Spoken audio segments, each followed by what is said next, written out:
আসসালামু আলাইকুম। বীর এগ্রোতে আপনাকে স্বাগতম। প্রিয় কৃষি উদ্যোক্তা ভাই ও বন্ধুগণ, সকলে কেমন আছেন? আশা করি সকলে ভালো আছেন। আজকে চলে এলাম আমার বেগুনের প্রজেক্টের বর্তমান অবস্থা যা দেখতে পাচ্ছেন তাই। প্যারাকোয়াট স্প্রে করা হয়েছিল ঘাস মারার জন্যে, কিন্তু এই বছর প্যারাকোয়াটের রেজাল্ট খুবই বাজে। জানি না কী কারণে এরকম রেজাল্ট পাচ্ছি। হয়তোবা কীটনাশক কোম্পানি তার গুণগত মান এবং পরিমাপ কমিয়ে দিয়েছে, যে কারণে এবার রেজাল্ট এরকমটি পাওয়া যাচ্ছে।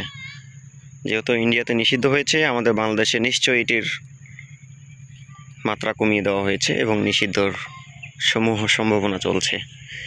এখানে জাত হিসাবে রয়েছে এয়ার মালিক সিডসের গ্রিন বল, তারপরে রয়েছে ভিএনআরের চক্র 422, এবং সে সাথে রয়েছে ভেঞ্চুরা, এবং সাথে আরও রয়েছে দেশীয় একটি জাত সংগ্রহ করা, এবং সে সাথে আরও রয়েছে